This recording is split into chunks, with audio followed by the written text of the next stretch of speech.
The motion is request that the City Council, by way of resolution, support condemning any human rights violations happening in Cameroon. Thank you so much.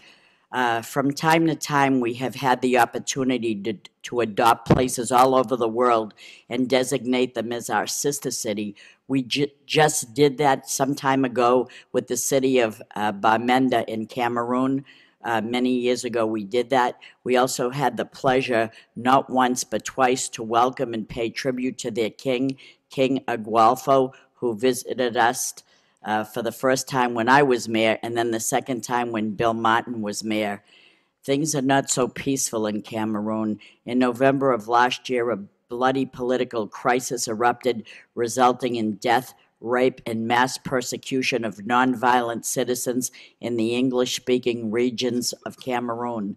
Lowell has the largest concentration of Americans of Cameroon origin, and for the fact that we are a sister city, our Cameroonians have expressed interest that we form a resolution condemning the human rights violation on English Cameroonians. This motion is to have City Council support. Send this motion to ask the Law Department to put together a resolution to come back to the City Council for a vote next week, May 2nd, and present it to the Cameroonian residents to present to their government. All in favor of the motion, all opposed, so voted. A resolution to support the Southern Cameroon community in New England in its desire to restore its national sovereignty through a democratically organized referendum. And we have several speakers, I think. We just have one one speaker. Okay. Yeah. Fruit Nimbang. Nimbang.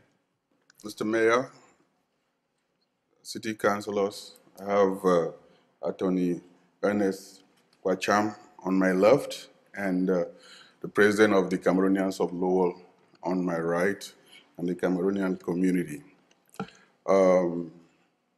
In May 2002, Councillor Rita Mercier, then Mayor, welcomed His Royal Highness King Angwafo III of Mancon in Bamenda in this noble council and bestow on him the honorary title of member of this council. On November 5th, 2002, Mayor Rita Mercier and the City Council voted to establish a transatlantic sister city relationship with Bamenda in the Southern Cameroon. The Cameroonian community in Lowell is very thankful for your support and hospitality to make Lowell our home. In November 2016, a bloody political crisis erupted in Cameroon, resulting in the death, rape, mass persecution of non-violent citizens in the English-speaking regions of Cameroon. Today, 7 months later, the persecution continues with deliberate government policies that have led to internet blackout, followed by kidnapping, disappearance, mass abduction, mass killing, and mass burial of English-speaking Cameroonians. The current blackout of internet service in English-speaking regions of Cameroon is reminiscent of the conditions that were in Rwanda during the genocide. The Cameroonian community is thankful that we have a friend in this council and in this city to speak out against human rights violation in the Southern Cameroon. This council, by this resolution, is sending a powerful message of support to the peaceful people of Bamenda in the Southern Cameroon. May God continue to nourish and sustain the good relationship between the people of Lowell and Bamenda and Southern Cameroon. We thank you very much for your support.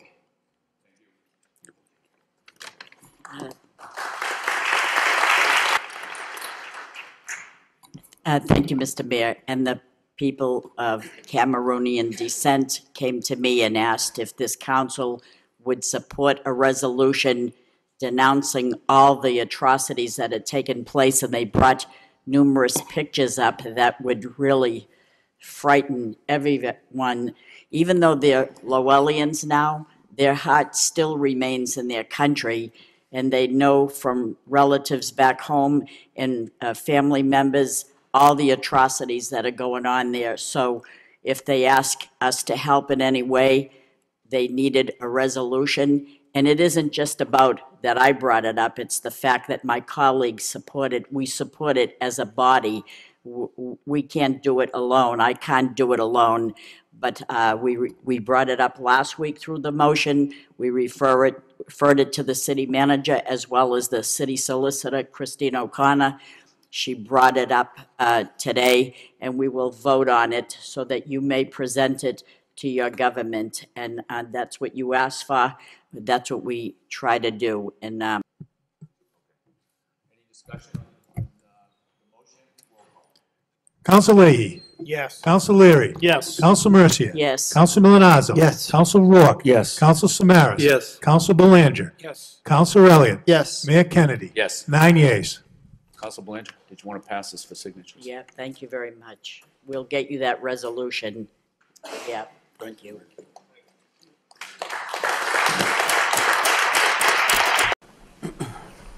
Under the mayor's business, we have a communication from the Republic of Southern Cameroon. It's a letter, and here to read the letter is Fru Nakenbay. And also, Councilor Mercia has a motion to the same effect. If there's a second of the motion, we'll take it up at the same time. Second by Councilor Leary. Thank you, Mr. Mayor. I just wanted to thank you to take that motion out of order. On May 2nd, I made a motion to support a resolution for the Southern Cameroon community in New England in its desire to restore its national sovereignty, and City Solicitor Christine O'Connor prepared the vote for this resolution, which passed unanimously, and it was presented to the government. And Fru Kimbang would like to address the council and thank the council for what they have done. Mr. Mayor, dear councilors, our city manager, and the wonderful people of Lowell, my name is Fru Nkimbeng. I bring greetings from King Angwafo, the third of Mancon, whom you know is an honorable member of this council, and the people of Bamenda, our sister city. We are very thankful of the unanimous resolution that you passed condemning the human rights abuse in the Southern Cameroon. The governing council in Southern Cameroon sent a thank you letter.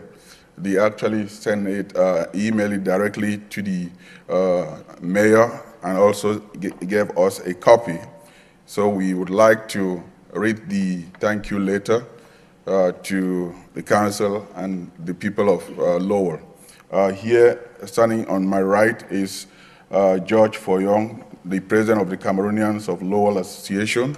And on my left is Patrick Manjong, and behind me is my son, Fru Nkimbang Jr. On behalf of Southern Cameroon's Ambazonian Constituent United Front, Boya Southern Cameroons, a thank you letter to the city councilors of the city of Lowell, Massachusetts. Dear city councilors, the citizens of your sister city in Bamenda and citizens of the soon-to-be sovereign Republic of Southern Cameroons, both at home and in diaspora, would like to thank you unanimously, voting on May 2nd, 2017, to pass a resolution in support of self-determination and democratic freedom for our people. While it may be argued that resolutions do not have enforcement powers, no one would deny that they carry a moral virtue that is universally powerful and timeless. This can be seen in the results that the passage of your resolution did for our cause immediately after it was passed. Number one, thanks to the passage of the May 2nd resolution in the chambers of Lowell City Council, the government of French-speaking Cameroon was shamed to reinstate internet service to the English-speaking people of Southern Cameroons. Prior to the passage of the resolution, the English-speaking regions of Southern Cameroon were denied access to internet. Anyone familiar with the history of genocidal governments, including the history of Rwanda genocide, Remember that media blockage is generally a prelude to genocide. There is unanimous belief in our community that your vote, the vote you cast in these chambers on May 2nd, 2017, helped prevent genocide and other forms of mass killings in Southern Cameroon. 2, thanks to the passage of the May 2nd resolution in the chambers of Lowell City Council, a major American law firm that is working to find legal pathways for the restoration of the independence of the English-speaking people of Southern Cameroon, now has an important moral document on which to build its case. The law firm has actually gone beyond praising the Lowell City Council to quietly appeal to local governments in the cities across the United States of America to follow Lowell President's certain example. Thanks to the passage of the May 2nd resolution in the chambers of Lowell City Council, there is a rebirth of hope and enthusiasm in the people of Southern Cameroon.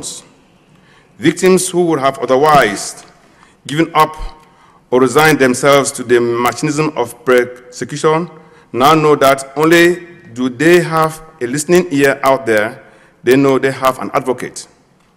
In passing the May 2nd, 2007 resolution in support of freedom for the people of Southern Cameroon, you prove once again that you are that light on a hill, the city whose light brightly shines to illuminate paths of freedom for regions and countries of the world that are yet to find freedom.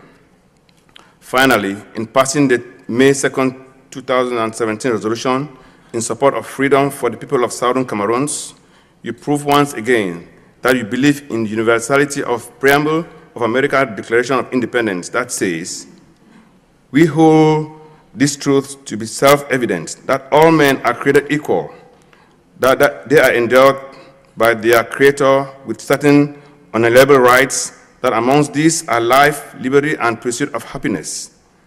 That to secure these rights, governments are instituted amongst men, deriving their just powers from the consent of the governed. That whenever a form of government becomes destructive to these ends, it is the right of the people to alter or to abolish it and to institute a government.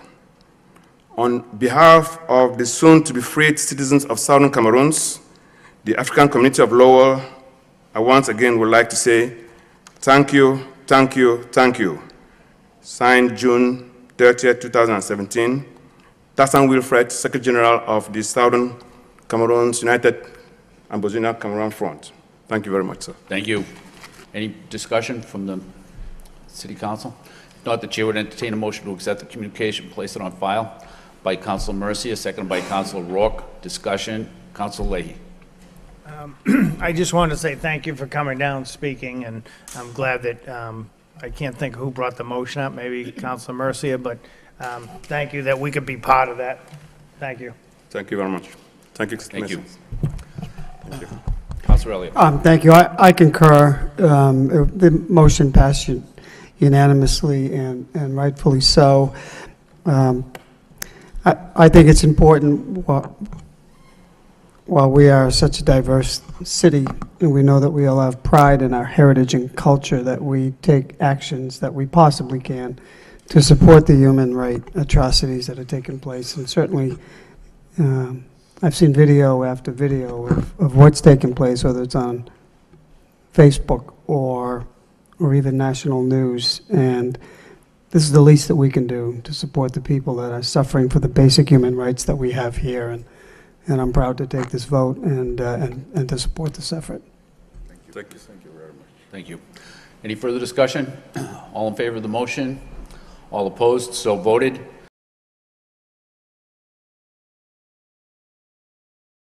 So, ladies and gentlemen, I would like to introduce our City Councilor, Honorable Rodney Elliott. Well, good afternoon, Your Excellency. Welcome to the City of Lowell. We're certainly glad you came here and you found it important enough in your busy schedule to come and join us here in Lowell City Hall.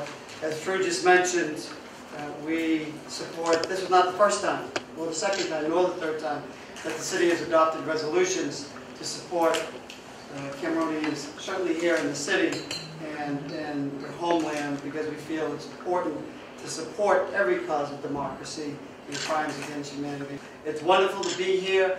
I wasn't the mayor when the first time King, excuse me, let me make sure, King Nwafo came to the city of Lowell, and it was an honor and a privilege to meet him there before, but it's as equally nice to see you and to welcome you here to the city of Lowell, and thank you for your time, and you know that we'll be here to support you and the community as you move forward and everything.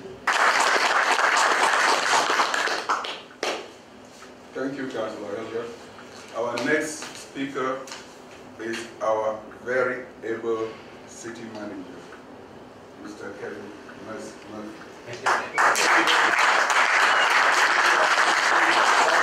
And if you need an escort to the airport, I'm sure Superintendent Taylor will help you out. No, it's great to be here. And I understand why the Lowell City Council voted to have this proclamation and this support of your community, is that we are an incredibly diverse city here in Lowell, completely diverse. And I like Bishop Methodios from the Greek Church never called us a melting pot, he called us a mosaic, because we're like a bunch of tiles that are positioned on a mosaic, and we still remain our separate identities. And I think that's the most important thing about the city of Lowell, is that we respect each and every immigrant group and each and every minority. And we just want to say to you, we support you 100%. And if there's any other support that we can give to you, believe me, and you will have it. Thank you for honoring us. Just at Lowell High School alone, it's 52 languages spoken over there. So it's, yeah. I'm going to be leaving tomorrow, but I hope you get to visit National Park, canalways, riverways, and we have two great, higher ed schools here. So, but please come back soon and visit. Please permit me at this moment, the moment that we have been waiting for, to hear from our leader. Ladies and gentlemen, would we rise up and welcome Councilman. Thank you so much. City Manager, thank you for accepting us into your city. Superintendent, we are happy that you are here, but now we know we are protected. Yes. Please extend my great gratitude to the Congresswoman. I wish we had more time to eventually visit and see them. I hope this is the beginning of many visits, and that this friendliness can only increase. So we're very grateful and thank you for hosting us in a wonderful city. I saw the city coming, and I'm saying, this might be home, but when we start our nation, we are hoping that we get some of the architects to come and help us design some city halls in our place. So, I'm also to brief that your city has actually trained and educated Southern Cameroonians from as far back as the 70s. As a matter of fact, you train them so well, and then you eventually give them jobs, and most of them have become permanent residents in your city and contributing so much here. I thank you for hosting our fund 2 times in a row. We hope that this relationship will strengthen, and not only he will come another time, we will have more of our chiefs and funds come to visit, because there is something about this kind of visits that will help us as we try to build our foundation. We hope that will strengthen this relationship. We hope that we will continue to stand up for oppressed people across the world, because that's who we are now. We are people who have been oppressed for 46 years and counting. But voices like yours, when they come out here, they make our case stronger. We hope that the City Council will use the senators and the congresswomen to increase our struggle to make the point heard in Washington, because as they say, lack of freedom anywhere is a threat to peace everywhere. So we are at war back home because of the crisis we're going through. It has taken a major diversion in the last 11 months. In the last week, it has taken a totally different turn. As we speak, we all are very concerned about what might happen on Sunday, the 1st of October. Historically, and I will eventually give you this as a present, because I cannot give you all the story where we have been for 56 years. But we are nice nicely captured in this timeline, which actually explains where we are coming from until it starts from 1916 up to the 26th of June 2017 this year. It's the best way that we can tell our story. We hope the City Council will find a nice place here to place it for your guests who come, and when you tell them about Southern Cameroon. Hello and welcome. I'm Wendy Blum, Executive Director of Lowell Telecommunications Corporation, or LTC, a community media center and TV station in Lowell, Massachusetts. Our mission is to be a tool for free speech in order to empower, connect, and inform all the residents of the city, including its substantial Cameroonian community, and to be the voice of Lowell around the world. We are so pleased to host this very important panel today to help expose what's going on in Cameroon and to lend our support to the City of Lowell's resolution of May 2nd, 2017, recognizing the restoration of the Republic of Southern Cameroon. Human rights abuses there cannot be ignored. And now, I'd like to recognize Fru Kembeng, a member of the LTC Board of Directors and a Cameroonian community leader who has organized today's panel. Come on up, Fru. Thank you very much, Wendy. I am humbled, and it's a pleasure for me to stand in front of you and in front of the whole world, all of you greeting. We are humbled to be here at LTC. I have served on the board of LTC for just about 6 years, and this is the People's Community Television Center.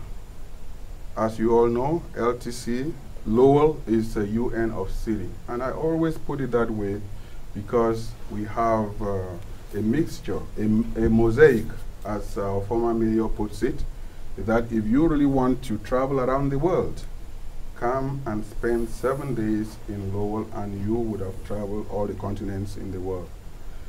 Lowell Telecommunication is an outreach to the diverse community that serves Lowell. It is my unique pleasure to welcome our distinguished guest from the Republic of Southern Cameroon, our Honorable and His Excellency Chairman Ayuk Tabe Julius, who will tell the world about what is going on in Southern Cameroon. He is also assisted by his able Secretary General, Mr.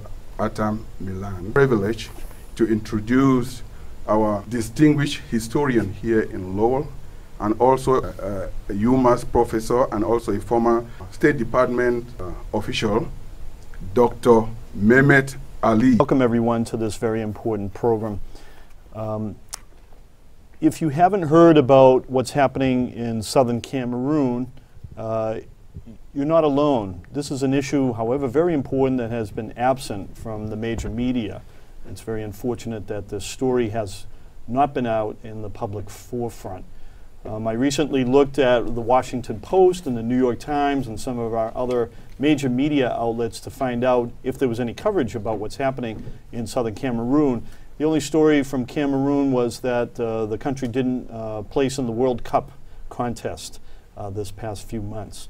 So part of our program today is to both get the voices heard and inform and educate not only Cameroonians, but also the entire nation and the world about what's happening.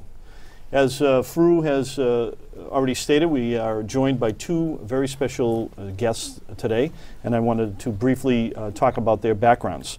So His Excellency Ayuk Tabe is the chairman of the Governing Council of the Southern Cameroonian Ambazonia Consortium United Front, also known as SCACUF. He holds bachelor's degrees honors in mathematics and computer science from Keele University in Staffordshire and a master's degree in control engineering from the University of Sheffield in England. Prior to his position as Chief Information Officer for the American University of Nigeria, the chairman worked for Cisco Systems for 5 years as a supervisor overseeing the network of academies in over 23 countries in Western and Central Africa. Mr. Milan Atam, Secretary General of the Governing Council, holds a bachelor's degree in English and French a master's degree in forced migration, and a second master's degree in public and development management from the Wits School of Governance in South Africa. Mr. Milan is experienced civil military coordinator officer trained in Sweden and Switzerland, and has worked for the United Nations supporting several countries in their humanitarian and disaster risk management. He led the Office of Coordination for Humanitarian Affairs in Burundi, where he supervised the pre- and post-elections contingency plans for that country as well.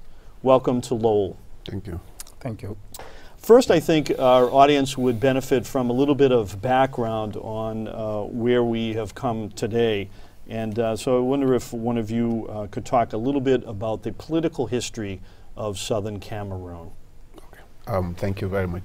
And I want to thank the community for hosting us. We have just come from the City Council, and the mayor opened his doors to us. And this is not the first time that the mayor has opened his doors to Southern Cameroon. We know that one of our forms has been a guest here before 2 times, and so we're thankful for that. If I ask you what language is spoken in Cameroon, if you ask that question to the average American, they would say French. But that is not true, because the Republic of Cameroon, or the 2 countries that up until now are led by Mr. Paul Biya, speak English language and French. 20% of that nation speaks English, but it has completely been abandoned and forgotten, to the point where across the world today, most people think the Cameroon is a French-speaking country. If it was a French-speaking country, why would it be a member of the Commonwealth? So, just down memory lane, in 1919, when the First World War was fought, the Germans were won in that war by the Belgian, the French, and the British troops. As a result of the spoils of war, the nation was split into 2 and handed over to the French. 80% of it was handed over to the French, and 20% of it was given to the British. The British took their own stretch, which covers 1,500 kilometers from top to down, and they split it into 2. The top part, they named it the British Northern Cameroons, and the bottom part was named the British Southern Cameroons. The top part was associated with the Northern House of Chiefs, or Northern House of Assembly, and the bottom part was associated with, was merged with the British, with the Eastern House of Chiefs, House of Assembly in Enugu. We fast forward to 1954. This was in 1919. In 1954, the British Southern Cameroons were becoming very uncomfortable with the Eastern House of Chiefs, and they decided to go back to their own nation. So their parliamentarians walked out of the Enugu House of Chiefs, House of Assembly, and all of them together went to Boya and started their own nation with institutions, the legislative, the executive, and the judiciary. In 1959, in that small nation, they had an election where the incumbent prime minister was actually defeated. Dr. E.M. Rendele packed his things out of the prime minister's lodge, and John Gufoncha moved in as the prime minister. I'm giving this background because further down it will be important to understand why our people voted to then go and join the Republic of Cameroon as we know it. On the 1st of January 1960, the Republic of Cameroon became independent from French colonization. On the 1st of October 1960, the Republic of Nigeria became independent from Great Britain. As of that 1st of October, the small stretch of land from the north to the south of the British Northern Cameroons and the British Southern Cameroons remain a trust territory of the United Nations. So, on the 11th of February, 61, this British Southern Cameroons was given a choice to vote in a plebiscite to either become independent by joining the French Republic of Cameroon or the British Federal Republic of Nigeria. These two nations had been independent before this day. So our people voted, and that's why I brought the story of their moving away, because as of that moment, most of our forefathers asked why the choice of them being independent on their own was not given to them. But the British government at the time thought that they were too small to be independent. And they did that with the complicity of the United Nations. I say complicity because if we were too small to be independent, as we speak today, if we become independent tomorrow and change the United Nations configuration from 193 to 194 nations, we would be more populated than 94 of those countries. With a land surface of 43,000 square kilometers, we are actually a country bigger in size than Holland and Belgium and many, many countries. So let me come back now to the story. On the 11th of February, given those two choices, that your own independence would only be by joining the Republic of Cameroon or the Federal Republic of Nigeria, and knowing that in hindsight they had just left Nigeria a couple of years before, they were caught between a rock and a hot plate. So the only option they did, on a score of 60 to 40, they voted to go and join the Republic of Cameroon. Even at that, you have to see that the ratio, the victory wasn't so massive, because they had the scars of Nigeria. They couldn't go back. That was on the 11th of February. On the 12th of February, the British Northern Cameroons voted overwhelmingly to stay in Nigeria. Because you have to remember, up to this moment, they are still part of Nigeria. It's the British Southern Cameroons that left in 1954. But the condition of us joining the Republic of Cameroon was such that the two nations were asked to go into a conference, which for historical reasons is called the Fumban Conference.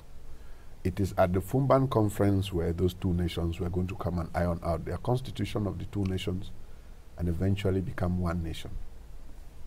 But what happened in that conference was very significant, because by the time our forefathers got to the conference, Mr. Ahijo, who was president of the Federal Republic of Cameroon, came with a pre-prepared constitution. And he said, well, you know, we have worked on this constitution, so we might as well adopt it. Thanks to the wisdom of our forefathers, they said, well, if you have worked on it, the least we can do is take it to our own parliament to be debated and accepted. All of this was happening in April of 1961. They took the constitution back home, and before they even had a time to debate it and accept it, 30th of September had caught them, and the United Nations had given Britain the 1st of October as a date when they had to hand over the independence of British Southern Cameroons. And without any preparation, the British invited Mr. Ahijo. He landed in Tico on the 30th of September 1961. And on the 1st of October, his military marched into our country, and they have taken over till today. I say this, that the British invited Ahijo because we have on record the then French president saying in French, "Nous avons reçu un petit cadeau de la reine de l'Angleterre," which translates to say, we have just received a small gift from the Queen of England. Because when our people moved over from Nigeria, they had a police force, but they did not have an army.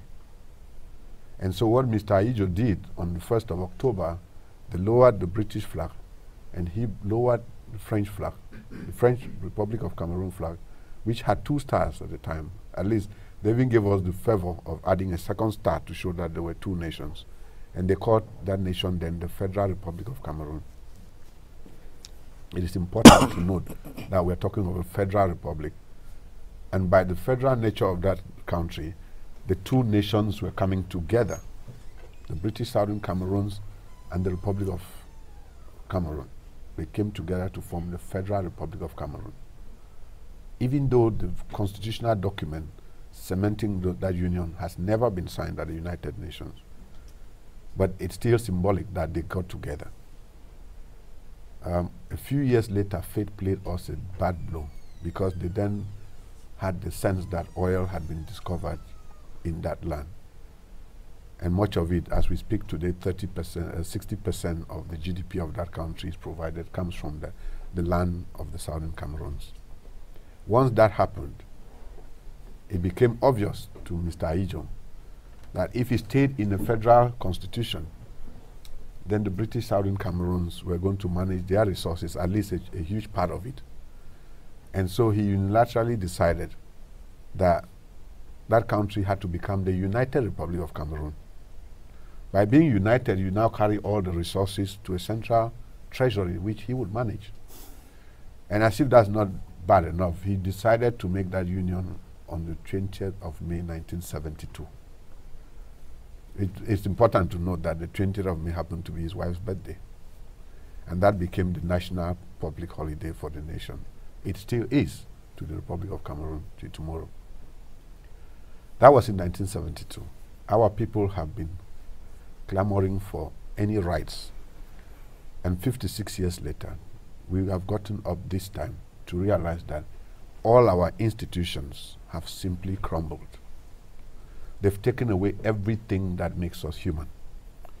When Mr. Aijo stepped down as president, Mr. Paul Biya took over in 1982. He's been president for 35 years and counting. But his presidency has dealt us a very big blow.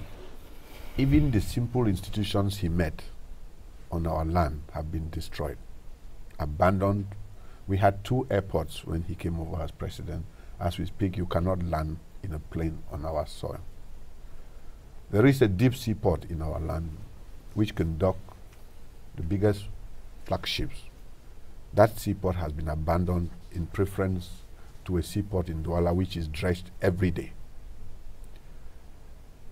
When they got to exploitation of the oil, because most of the oil is on our land, as we speak today, there are 38 oil blocks in operation in Cameroon. 30 of them happen to be in Southern Cameroon. They built a refinery on our land, and they channeled the oil to a depot on their land. All the taxes related to fuel are paid because of the depot, not the refinery. And the pump price of petrol in that country is not the distance of the filling station to the refinery, it's the distance of the filling station to the depot. 56 years later, they have crumbled our legal system because it just happens that the British have what they call the common law and the French practice what they call the civil law. And those 2 legal systems are diametrically opposed to one another. In the British common law, you are innocent until the state can prove you guilty. In the civil law, you are actually guilty until you can prove yourself innocent. Over the years, they have gradually changed our legal system to a point where in October or last year, the Minister of Justice actually signed a code of law called Ohada Code of Law in French, and he sent it as an instruction to all the courts of the country that would become the legal code applicable across the nation, in total disregard for the common law that our brothers and sisters have studied and applied. The lawyers called the attention of the government, and this is one of so many letters that they have addressed to the government, signaling the issues that they don't recognize the law courts they find themselves in. They are common law trained lawyers. The magistrate is a civil law trained magistrate. The state prosecutor is a civil law trained state prosecutor. You can't judge a case under those circumstances. When they complained and it got to a stage where they realized that they couldn't get any headway, they decided to do a protest march. Lawyers in their wigs and their gowns, when they went out on the streets to do a peaceful demonstration, just march, by the time they finished that march, as we speak today, some of their wigs and gowns are still in police custody. They were beaten, they were humiliated, and some of them were arrested. That was in October in 2016. In November, the teachers also realizing that the educational system of their children was eroding. It was eroding because over the years, they have gradually transformed our schools. In the process of making them French schools, they have transformed them into what they now call bilingual schools. If this was such a bilingual country, how come we have more bilingual schools in our territory than the rest of Cameroon put together? It is a deliberate attempt to carefully transform us from an English-speaking language and culture to become French people. They call it assimilation. And so when the teachers realize that, as we wake up now, the teacher who teaches chemistry doesn't have English as the language of expression. He's a French person. And then somebody is teaching physics, who's an English-speaking person.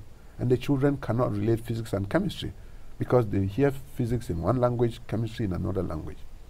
So the teachers also decided to write a petition to the government and said, we don't recognize our schools. Our schools are supposed to be English-speaking schools. The bilingual schools are one thing, but these schools are supposed to be English-speaking.